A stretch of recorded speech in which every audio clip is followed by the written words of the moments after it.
문재인 대통령과 도널드 트럼프 미국 대통령이 이번 달 유엔 총회가 열리는 뉴욕에서 9번째 한미 정상회담을 갖습니다. 올해 뚜렷한 성과를 내지 못하고 있는 북미 비핵화 대화를 촉진할 동력을 마련하기 위해 두 정상이 어떤 의제를 놓고 회담할지 주목됩니다. 조승호 기자가 분석했습니다. 북한의 미사일 도발이 한창이던 재작년 가을, 처음 유엔 총회에 참석한 문재인 대통령은 트럼프 대통령과 두 번째 정상회담을 가졌습니다. 우리 군의 최첨단 무기 도입과 미군 전략무기 순환 배치 확대에 합의하고 대북 제재 유지에 힘을 싣는 등 빗셀 틈 없는 한미 공조를 재확인했습니다. 대단히 강력한 연설을 해주셨는데 저는 그런 그 강력함이 북한을 반드시 변화시킬 것이라고 그렇게 확신합니다.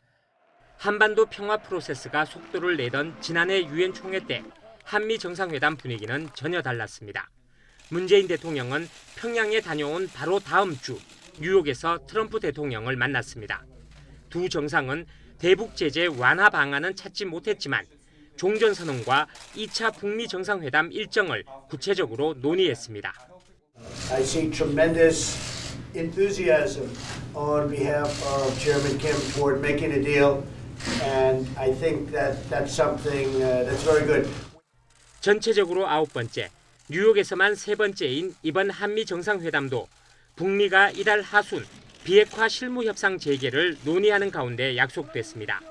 청와대는 한반도 평화를 향한 거대한 톱니바퀴가 움직이기 시작하는 것으로 평가했는데 지난달 문 대통령도 다가올 북미 실무 협상은 한반도 평화 체제 구축의 전체 과정에서 가장 중대한 고비라고 의미를 부여했습니다.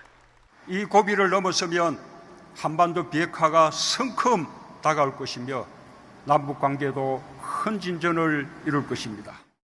한미 양 정상은 이번 회담에서 북미 비핵화 대화에서도 핵심 쟁점이 될 북한의 비핵화 조치와 미국의 상응 조치의 연결고리 찾기라는 과제를 안고 있습니다. 지난해 접점을 찾지 못한 대북 제재 완화나 종전선언을 포함해 어떤 새로운 방안이 모색될지도 주목됩니다. 한일 군사정보보호협정, 지소미아 문제와 전시작전권 전환, 방위비 분담금 등 한미동맹 현안에서도 원만한 공감대를 도출해야 합니다. 북미 비핵화 대화의 사전회담 성격도 있고 트럼프 대통령이 과도한 청구서를 내밀 가능성도 배제할 수 없는 상황이라 문 대통령에게는 어느 때보다 많은 준비가 필요한 한미 정상회담이 될 것으로 전망됩니다. YTN 조승호입니다.